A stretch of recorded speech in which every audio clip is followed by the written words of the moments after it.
Welcome, everyone. I'm so pleased that you could join us for this very special event with my friend and esteemed colleague, Mark Nepo. I always love speaking to Mark. And today's conversation is part of our September-October program in the Writing to Awaken community, which I'm going to be telling you about later on in the call.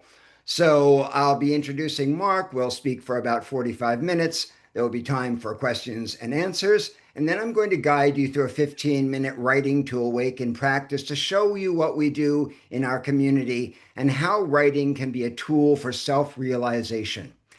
So, Mark Nepo is a poet, philosopher, teacher, the author of over 20 books, including the #1 New York Times bestseller, The Book of Awakening, and most recently, the fifth season, Creativity in the Second Half of Life. Born in Brooklyn, Mark earned a doctorate degree in English and taught for 18 years at the State University of New York before moving to Kalamazoo, Michigan, and devoting himself full-time to writing. He has appeared several times with Oprah Winfrey on her Super Soul Sunday, as well as having been included in her Super Soul 100 list of visionaries and influential teachers.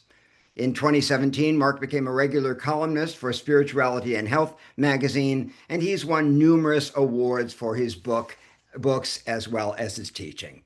So, Mark Nepo, welcome. Oh, thank you, Mark. It's wonderful to be back with you, as always. Thank you. Great to see you. So, I'd just like to begin with something that you wrote in the Book of Awakening, where you describe the importance of having no strangers in the heart. And that reminds me of what His Holiness the Dalai Lama says about greeting everyone he meets as if they were an old friend. As you put it, quote, "It is only through great love and great suffering that we are exhausted of our differences until our hearts are open to realize that we are at heart the same. This is the constant renewal of compassion that reseeds the world." So beautiful.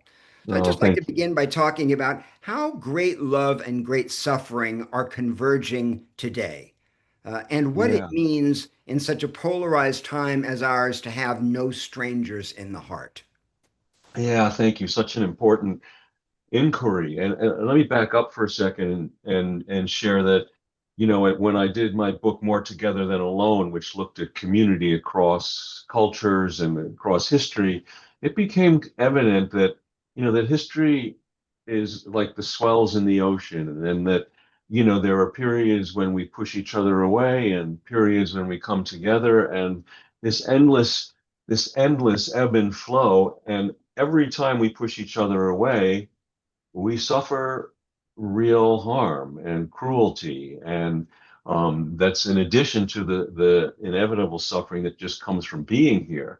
And we're in such a time now, and and the hurt and the cruelty can never be minimized, and it's our turn. The catalysts for the suffering generation.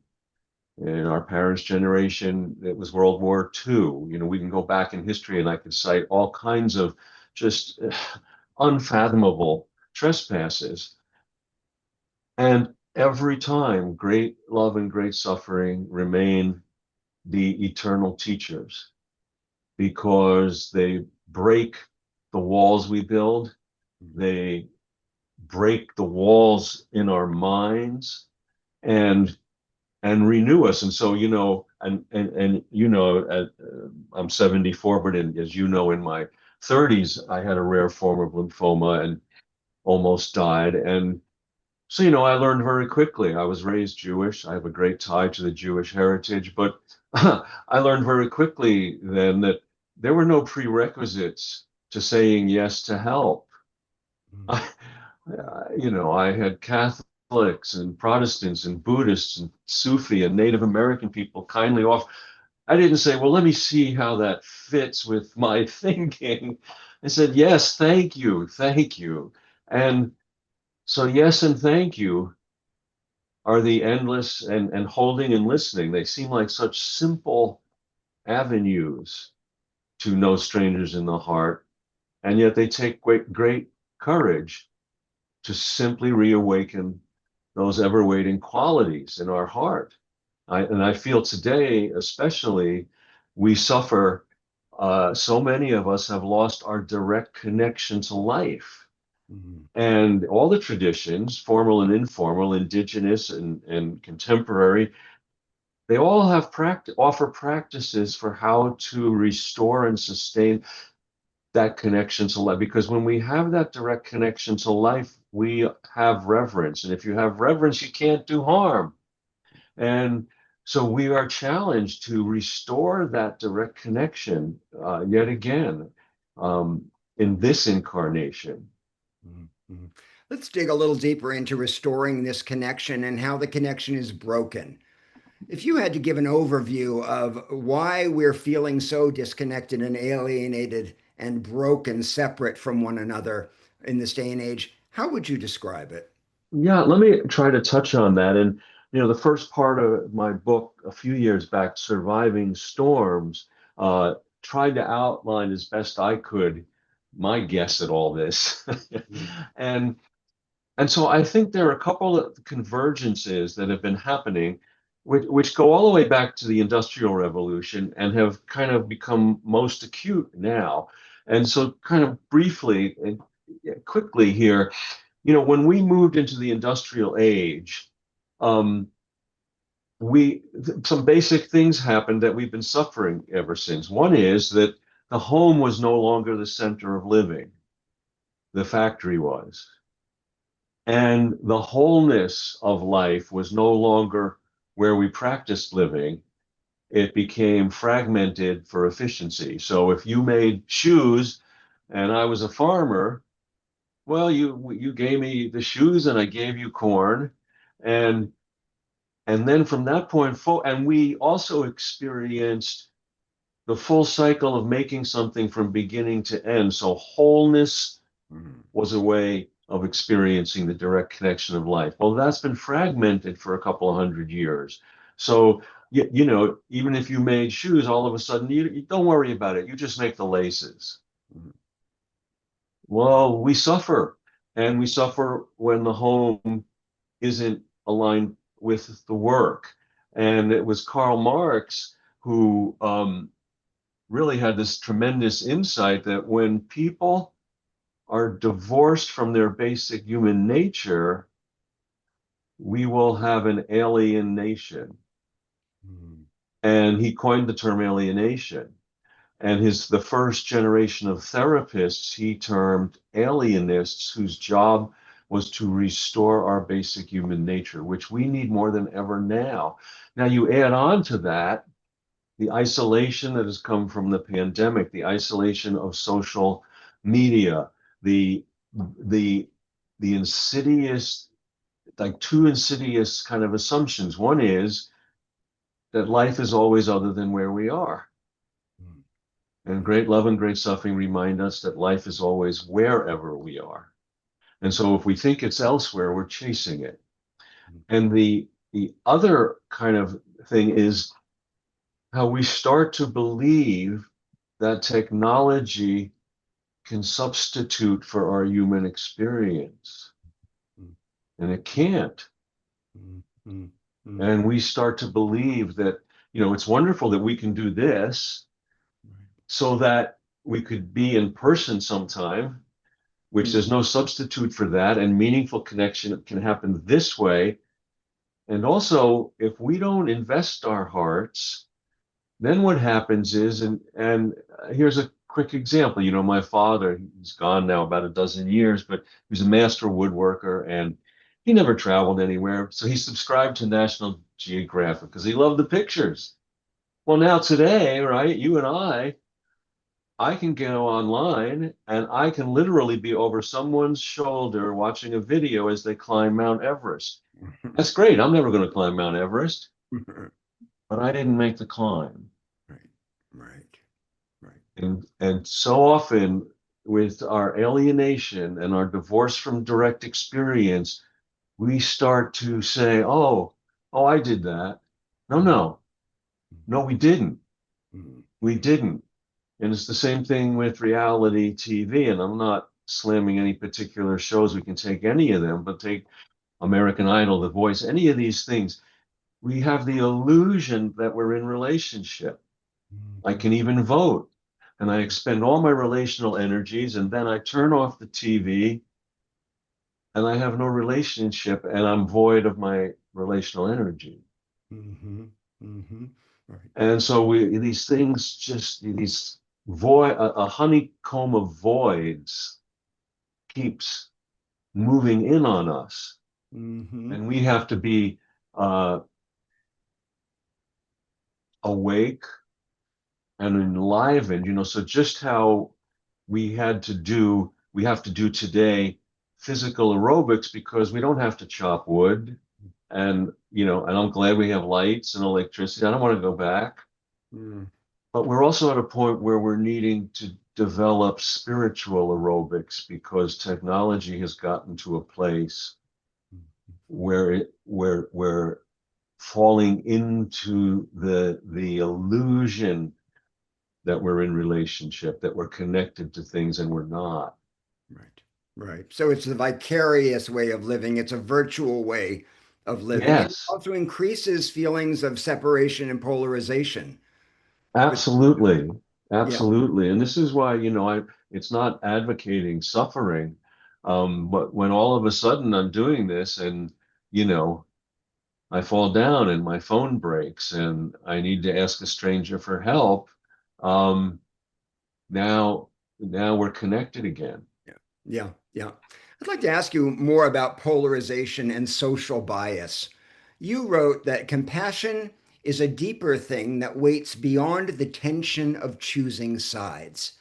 You said that compassion doesn't require us to give up the truth of what we feel, but to know ourselves enough that we can stay open to the truth of others, even when that truth hurts us, which is so important to remember today. Can you talk more about how knowing ourselves truthfully helps us in transcending divisiveness and polarization? Yeah, I think one of the things that I've discovered over time, kind of like a law of spiritual physics, if you will, is that the more centered I am, the more open I am. Mm, The more grounded I am, the more I can welcome other views and the unknown. mm, And the more centered and grounded I am, the more I realize that life is the sum of all of us. So the less centered I am, the more insecure I am, the more fear is governing me, the more I'll push away. right. The less, and so that is a spectrum. And if I'm really afraid, then I will do harm. Mhm, You know, and so again, in that book, More Together Than Alone, as I saw these patterns over history, if you go all the way back to cave times and prehistoric times, I imagine that there are these two eternal tribes. Imagine the first person who realized there was another. He's in this cave and whoa, there's another person outside the cave. Who are you? And so the two tribes, the one is the go away tribe, mm, the one who says, wait a minute, you're different, go away. mm, And the other tribe is the come teach me tribe. Oh, you're different. Oh, what can we learn from each other? And as we look at these throughout history, they've morphed into, the go away tribe is okay, you're not going to go away. Well, I got to put you somewhere where I can watch you.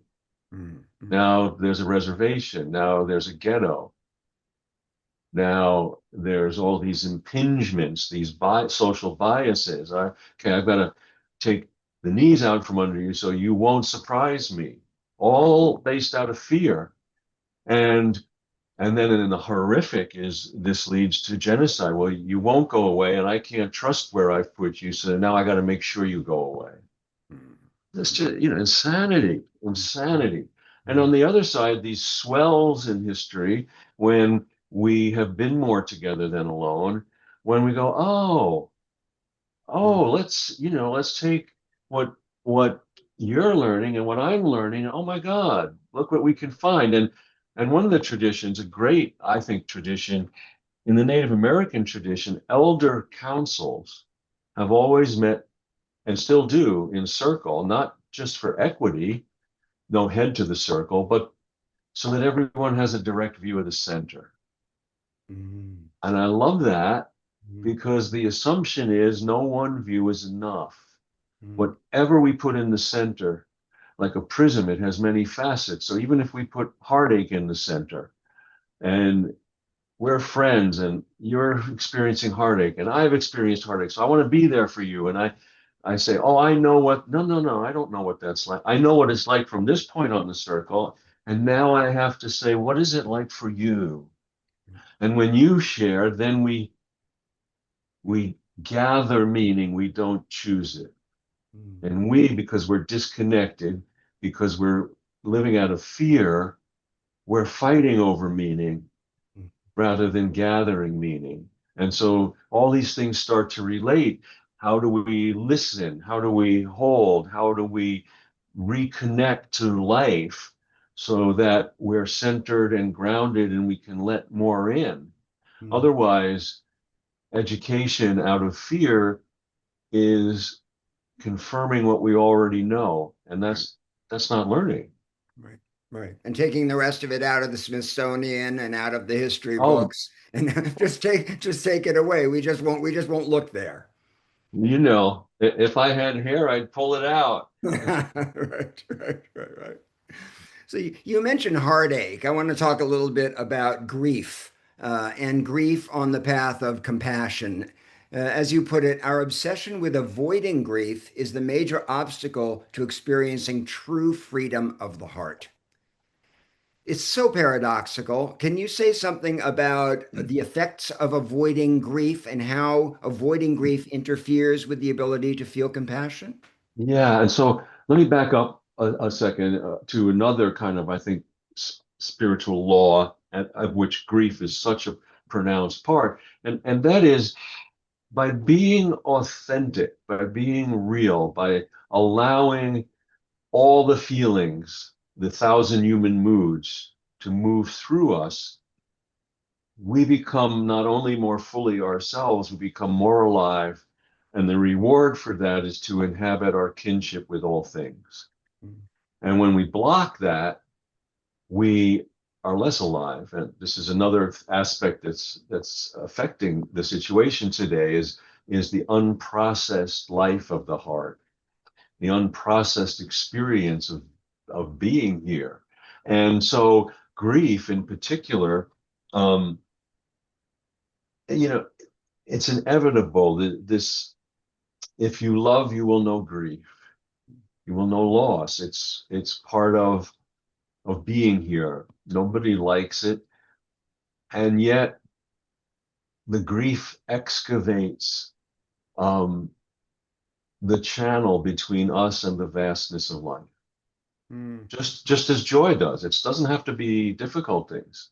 Joy, wonder, love, being unconditionally held for the first time in your life, the magic of beauty, all these things scour us.